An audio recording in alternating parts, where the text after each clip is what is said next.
Hi everyone, thank you for joining us today in this video where we're going to be reacting to another comedy from Bill Burr. This time is him going really hard on women. I've heard a lot about this, but I haven't actually seen it. So it's going to be an interesting one. But without any further ado, let's go. No, that's another one. No means no. It's like, no, it doesn't. All right? Look, no means no. No, that means no. All right, but no, stop it. What are you doing? Oh my God. You're being so bad. Stop it. No. Yeah, that's not a fucking no. That means I want to do it, but I'm afraid you're going to judge me. So I'm just going to make it look like it was your idea so you don't figure out that I've already performed this act with 40 other fucking people. Right? But then you go to court and you get a bad read and there's some guy reading it. Your Honor, she said no. Stop it. What are you doing? You're being so bad. Yeah, and you're just sitting there like, she didn't fucking say it like that. She didn't say it like that. So, I'm sick of Obama's wife. Yeah. This isn't some Republican rant either. It's just kind of first ladies in general. You know, I don't know what it is. All throughout my life, with each presidency, like these first ladies, they've just gotten more and more like chatty.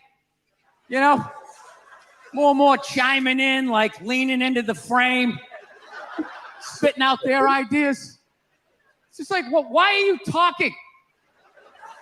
Right? You weren't elected. Shut up. Your husband's not running a lemonade stand here. He's running the country. You don't just chime in. Let me guess, is this considered sexist? It is? Why? Well, okay, you just nodded there, lady. Let me ask you this, all right? Let's say you had a leak in your house, okay? You call a plumber up. He shows up, and he goes, yeah, I think the leak's coming from the upstairs bathroom. We need to shut it up, blah, blah. Then all of a sudden, his wife walks in, who isn't a plumber. And then he goes, hey, you know, I actually think it's kind of pretty. Wouldn't you be like, with all due respect, shut the up. I need a plumber in this moment. I'll extend an olive branch here. All right, at some point, there's going to be the first female president, right? Exactly. Which means at that moment, you're going to have the first male first lady, right? And when that happens, that dude needs to shut his trap. I don't want to hear a word out of him. I want to hear from the president. You, sir, go do some first lady stuff, all right? Go get yourself some gloves that go up to your elbows. Smile and nod during speeches. Go put your own flair redecorating the White House, right? Which leads you to Michelle Obama, right? Now she's sitting there holding up those hashtags. Remember that hashtag, bring back our girls? Remember that? It's like, it blew my mind. It's like, why are you showing me that? I'm a stand-up comedian. Like, what am I going to do to get those girls back? Why don't you look across the dinner table? It's like, you see that guy? That is the leader of the free world. Tell him to pick up a phone, call some Navy SEALs and solve it. What am I going to do? Show up with a sharpened mic stand? Hey, Michelle said to bring him back. So let's talk white women here, shall we? Let's talk white women. White women, you're amazing. Amazing your accomplishments over the last few years. I got to tell you, the way white women somehow hijacked the woke movement, generals around the world should be analyzing this. Just to refresh your memory, the woke movement was supposed to be about people of color, not getting opportunities, the at-bats that they deserved, finally making that happen. And it was about that for about 8 seconds. And then somehow, white women swung their Gucci-booted feet over the fence of oppression and stuck themselves at the front of the line. I don't know how they did it. I've never heard so much complaining in my life from white women. My life is so hard with my SUV and my heated seats. You have no idea what it's like to be me. Trash and white guys. The nerve. Where's the camera? The nerve of you white women. Listen, I don't want to speak ill of my bitches here, okay? I I know. But let's go back in history here, okay? You guys stood by us toxic white males through centuries of our crimes against humanity. You rolled around in the blood money, and occasionally when you wanted to sneak off and hook up with a black dude, if you got caught, you said it wasn't consensual. Yeah, that's what you did. That's what you did. So why don't you shut up, sit down next to me, and take your talking to.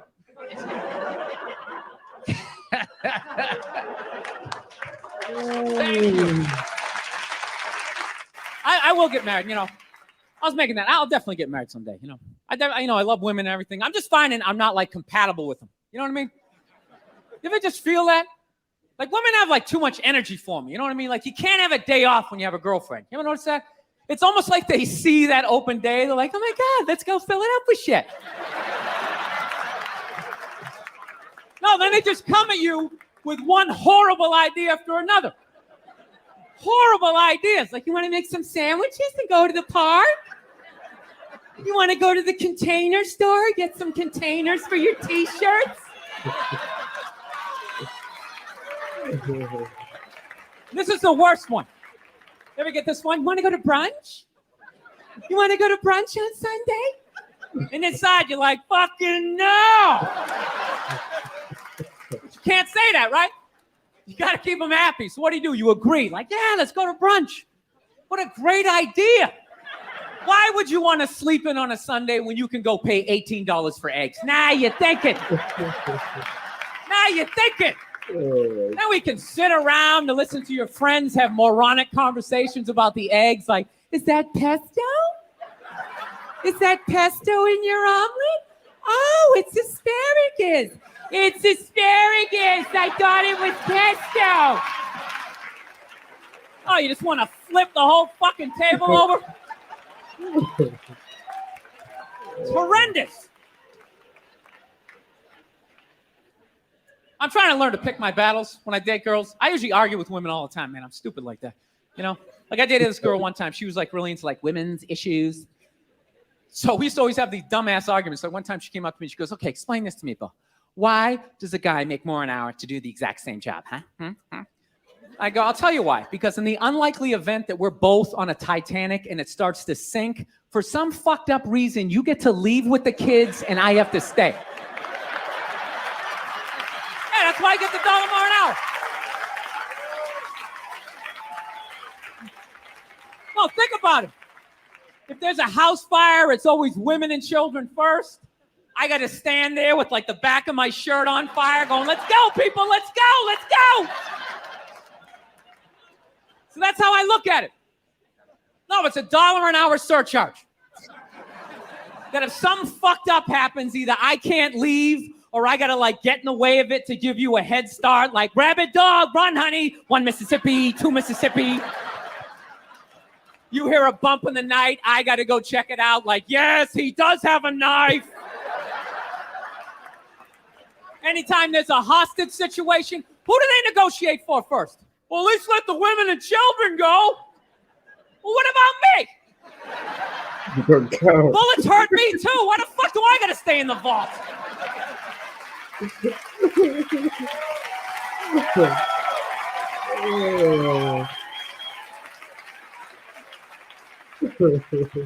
No, that's my point, man. Where are all the feminists in those situations? You know what I mean? You can't find them. There are no feminists in a house fire. That's a guarantee. You could take the most hardcore feminist, some chick right in your face, like, you chauvinistic son of a bitch, little short, little haircut, the whole 9 yards, right? Second those flames break out, she's going to twist those little hairs into pigtails. No, I'm just a girl. I want to go play jump rope. And leave you standing in a burning house like you're not flammable. You know, but I'm not a dick though.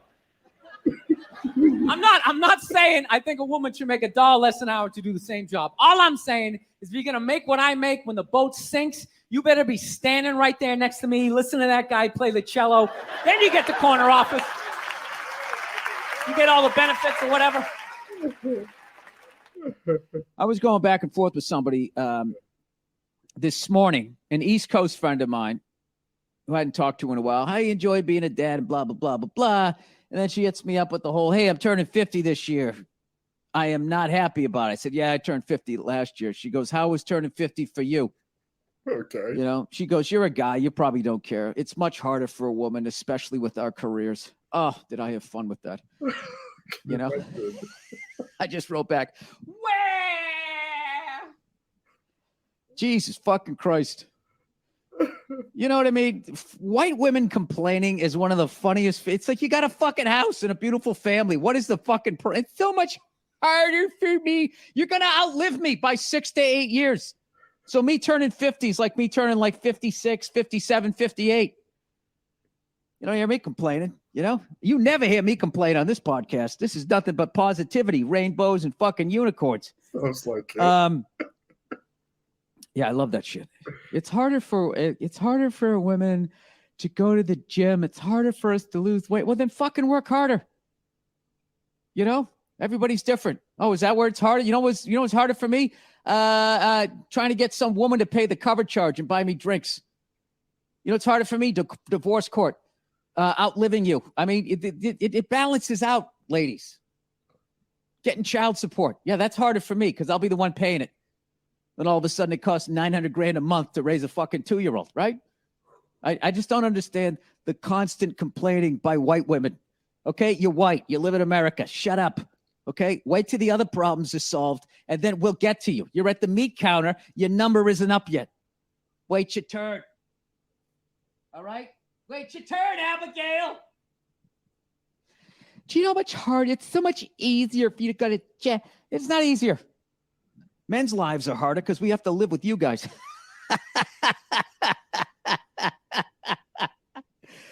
Oh man, I want to become friends with a lesbian couple, and I want to like be friends with like the chick in the relationship that's got to handle more of the dude shit. You know, because you know opposites attract, and I would think even like in the lesbian community, there's going to be somebody, you know, who's out there swinging the axe, getting the fucking firewood, while the other one's in there making the muffins. That's the lesbian I want to talk to. Right into my podcast, please. You know, I want to know if those lesbians on average die sooner than the dainty lesbian, you know, the lesbian who's got to go out on the fucking roof and adjust the fucking DirecTV satellite fucking thing in the middle of the fucking rain. That's who I want to hear from. That's the study I would be doing. Oh, okay. The end there was a bit crazy, wasn't it? The end was a bit crazy. He's usually quite good with his stuff. Bill Burr is usually quite good. And I'm trying to, the reason I'm saying that the end there is a little bit crazy is because I'm just trying to picture some people watching that and getting quite high rated and angry and not really seeing the funny side of it, which is what comedy is meant to be about, isn't it? It's about seeing the funny side of things, regardless of what difficulties you're faced with. You're able to kind of switch off for that moment and just imagine life through the eyes of a comedian.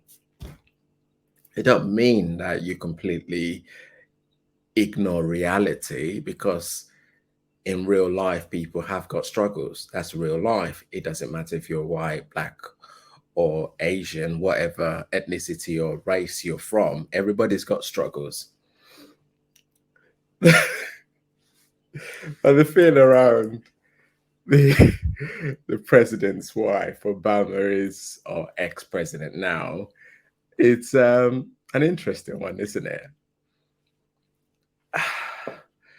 I suppose with that position, whilst you're not elected, you can have an opinion, can't you? Surely, I suppose it's where do you draw that line? That's where it gets a little bit tricky. Where do you draw that line between the opinion you've got as a first lady and when that becomes political? Some people would absolutely cheer that. Oh, like, yep, the first president, the first lady has just said something, and other people would literally berate them for saying stuff. I know there've been I've seen a few reports from like Nigeria and all of those third world countries where issues to do with women and their rights are kind of ignored by the men in politics, and they have gone in really hard on the first lady for not bringing it up. So it's a difficult kind of position to sit in, isn't it? Was it not the president of Nigeria that turned around and said, my wife belongs in the kitchen? And you're like, mate, what are you talking about? Like, seriously, you're sitting with like women that are holding high office right next to you. I think he was sitting with the German president, or I can't remember who it was at that point in time, but he was literally sitting with like powerful women when he made that comment. I suppose one area to look at as well, where we need to be careful, is when he made that statement, was he just making reference to his own household and not an attempt to everybody else, sort of thing? And it's I brought that in because I thought it was important to kind of relate it to where does the position of the first lady, where does it end and when does it start? And what are we as a society going to say, yep, that's okay, you can say that, oh no, why didn't you say that, sort of thing? It's just a little bit tricky sometimes. But yeah, Bill Burr, he doesn't seem to fail, does it? He does really, really well. I thought the end was tricky. I thought it was tricky. Ooh, yeah. I don't know. I don't know. But in terms of the idea of complaining, yes, it's a joke and it's funny and stuff like that, but that shouldn't stop us as people, as a human race, from airing our views on something we feel affected by. So yes, the movement was started and by certain group of people, but if you then feel that you're affected in a specific way, that movement, whilst it may have been started by a group of people, it can then expand, isn't it, into a different sort of community and different sort of group of people. The idea is about having a shared goal. I want to believe that was the idea is meant to be, having a shared goal. These people have got X challenges. We've got this challenge over here. Okay, because you're affected by this, how about if I try and understand what that means and you try and understand where I'm coming from? That way we've got a better understanding. That way we can be able to kind of push forward. That's just something to kind of think about. Please share your views in the comment section below. I am really, really enjoying the comments that I'm seeing below. And I've got to say thank you so much to everyone that is joining the community and really contributing. Thank you so, so much. Really do appreciate it, guys.